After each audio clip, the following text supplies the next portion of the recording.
Cześć, witajcie na kanale Q21. Ja mam na imię Paweł, ze mną jest Livio Cucuzza, czyli osoba odpowiedzialna za projektowanie i powstawanie wszystkich produktów spod marki Sonus Faber. Dzisiaj gości w naszym salonie, dlatego zadam mu kilka ciekawych pytań.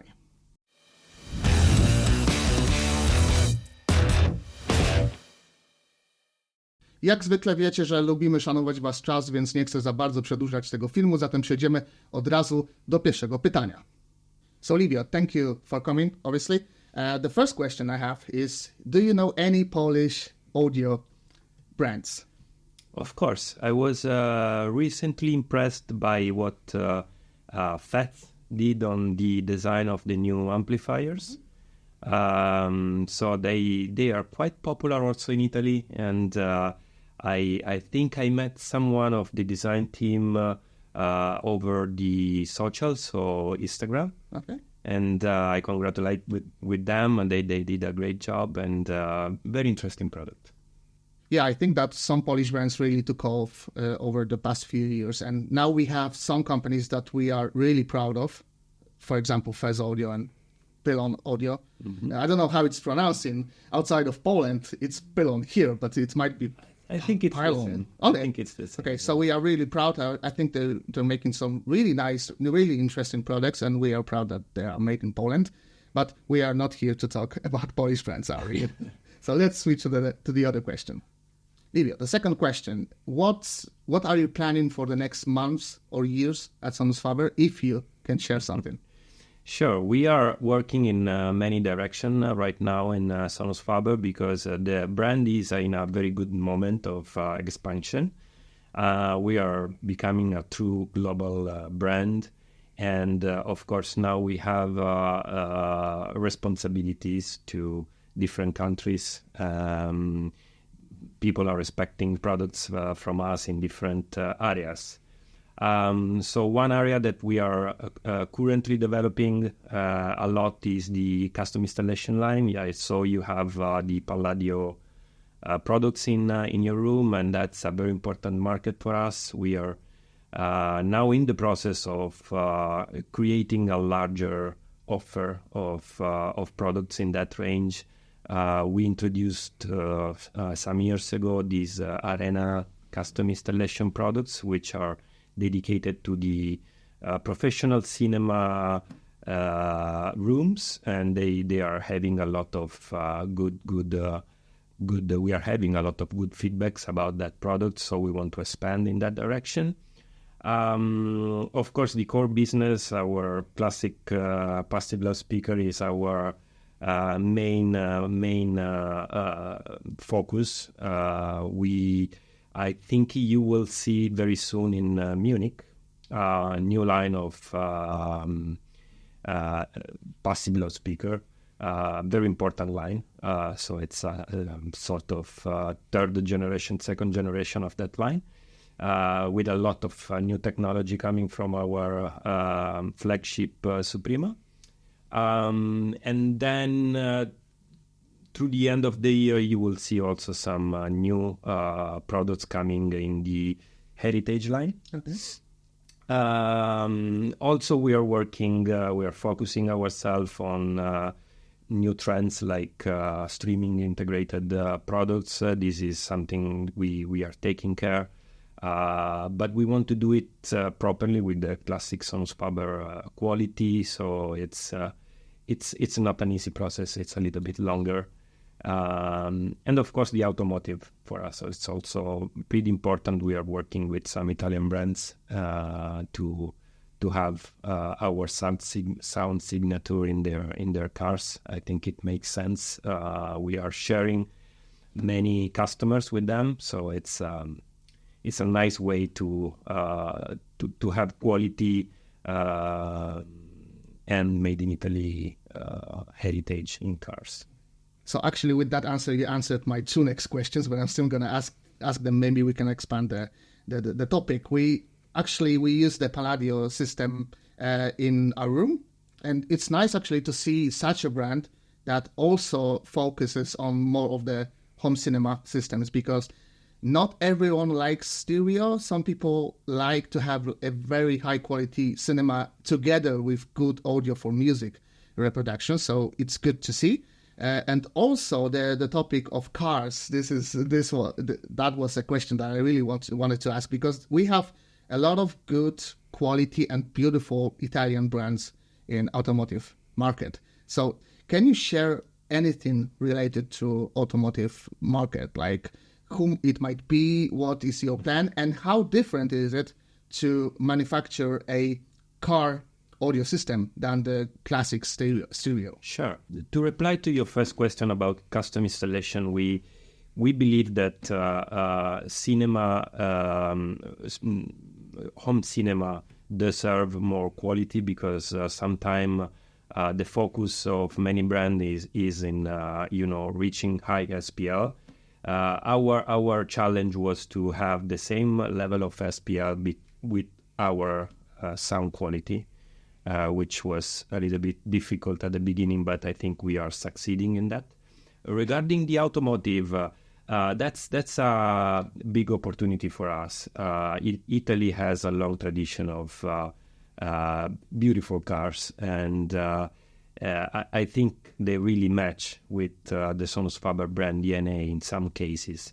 So the most important part for us is the selection of those brands, because of course we are not interested to be everywhere. We want to be in the best cars. So the first was Maserati, and still is Maserati. I think you will see new models coming out from them with our sound system in the car. Beautiful collaboration. I think we share a lot of values, and the people who work there, especially in the design lab, are now friends, and this is good. At the end of the day, I think any business is made of connection between people. So this is really important for us to expand a little bit our range of friends. You will probably see in the next future another collaboration with another iconic brand. One of the most iconic, I must say, maybe the most. And again, that's because we believe that Sonus Faber must be only with the best.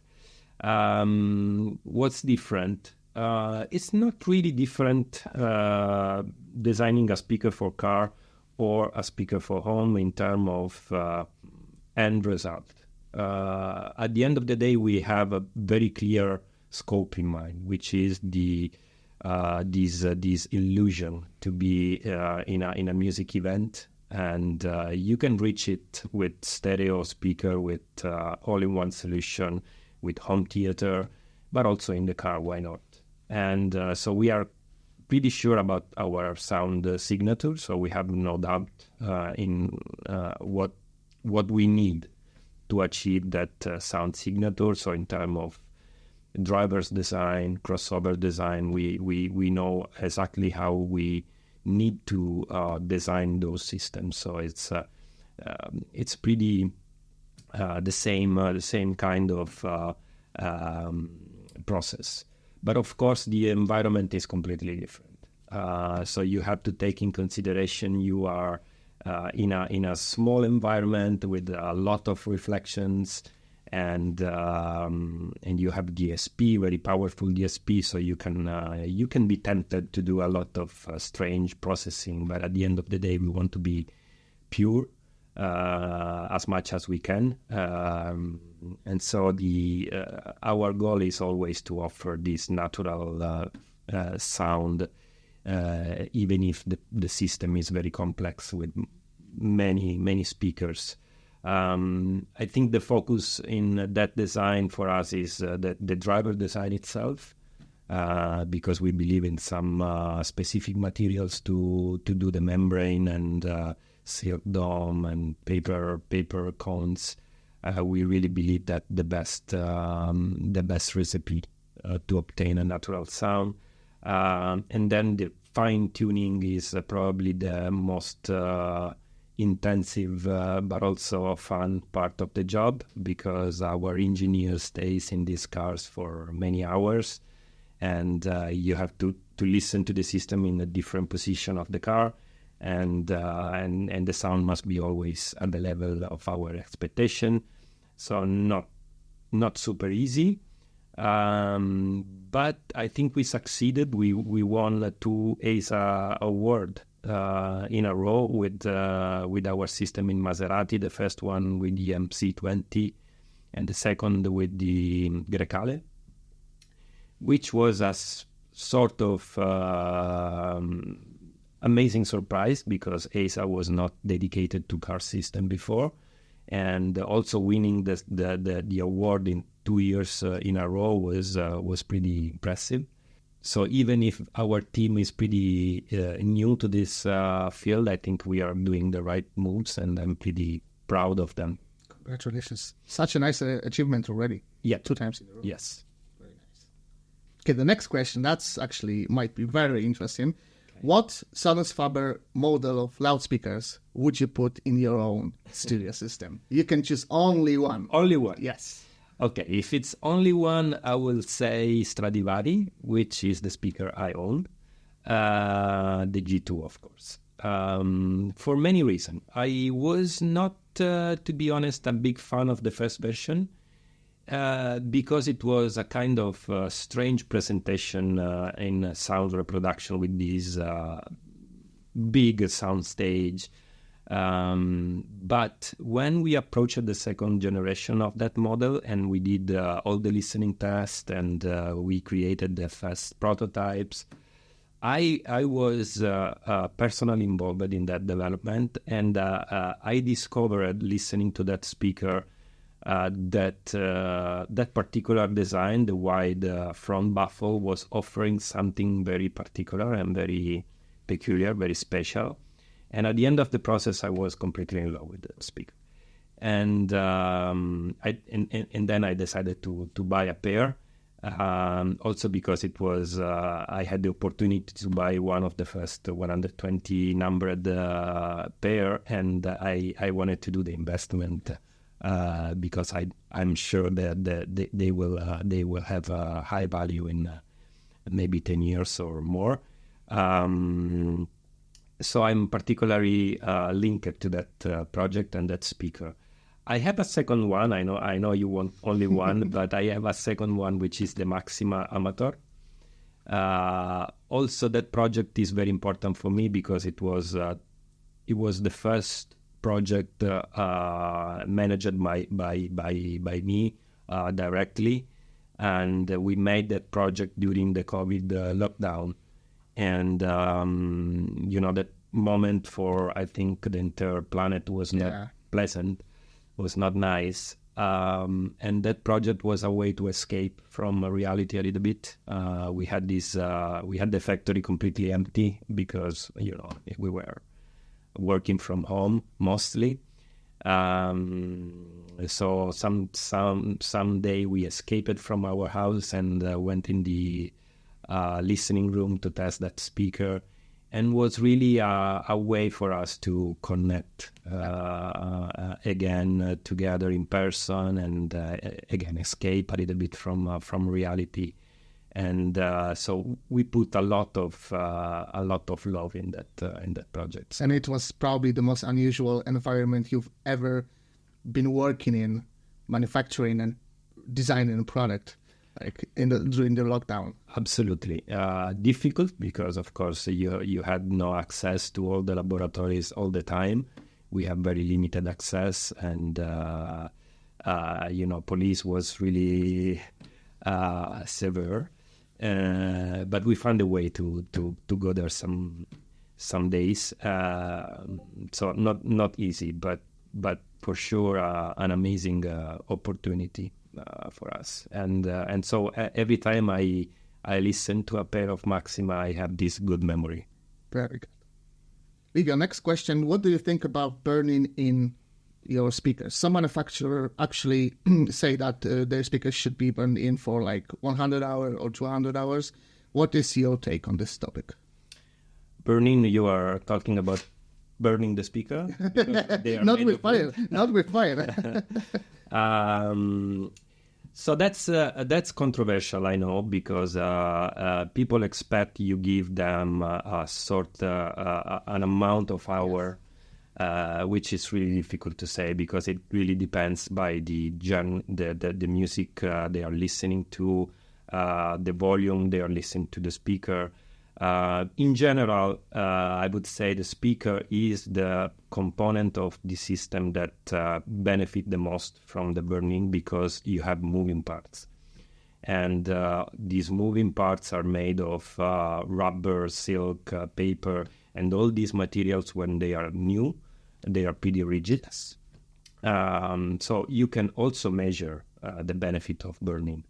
It's something that, it's very known at the point that for our homage series and above, we do some hours of burn-in of the drivers before we mount the drivers in the speaker, because the drivers change their characteristics, their electric characteristic after some hours.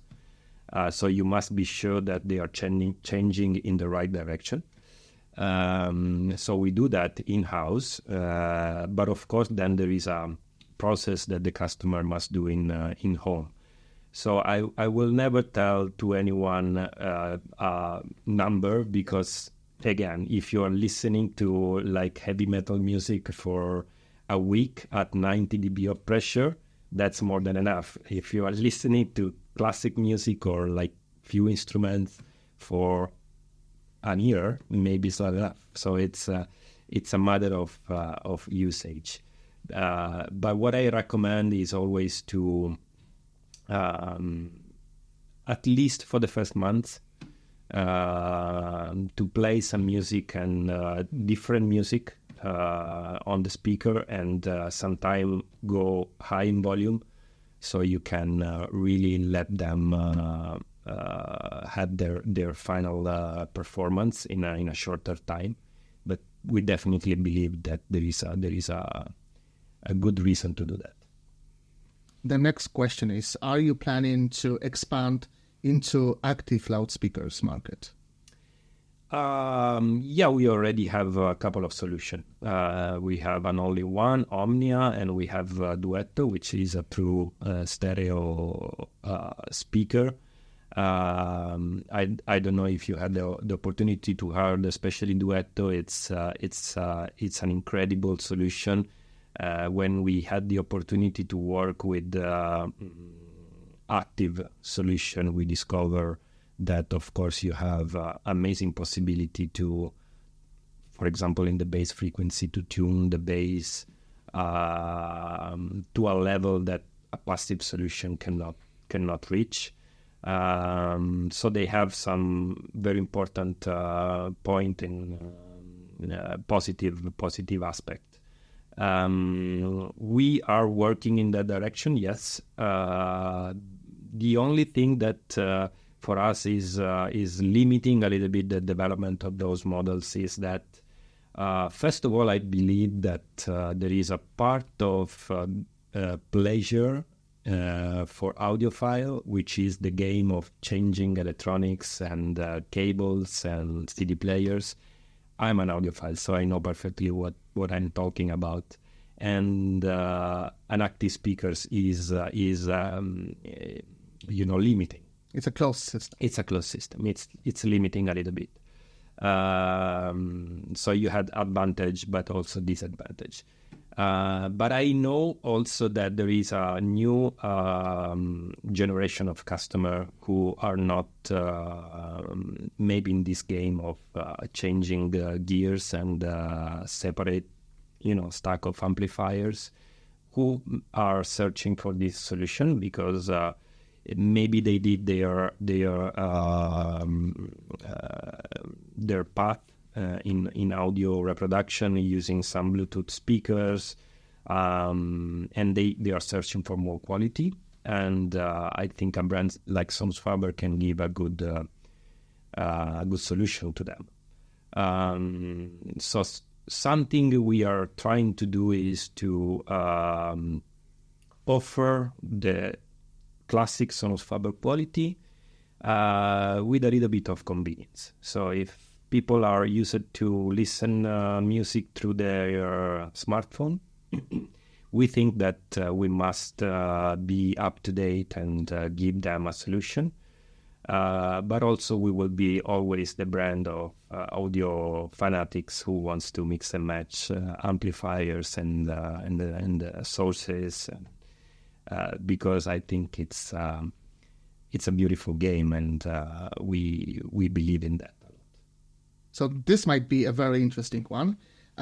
We all know that Sonus Faber has a characteristic sound about it, so-called house sound. Mm-hmm. So my question is, what's the time of the manufacturing and designing the product when the house sound comes in? Like what is the type of approach you have to do to ensure that the Sonus Faber house sound is present in the new loudspeaker? So the sound signature or the way we design a speaker is not like a single ingredient. Is something that belong to the whole process, because we are now able to design drivers in-house, and when the designers are approaching the design of a driver, they already know that they had to design the driver to have some specific characteristics to reach what we call the natural sound or the sound of Sonus Faber. So in terms of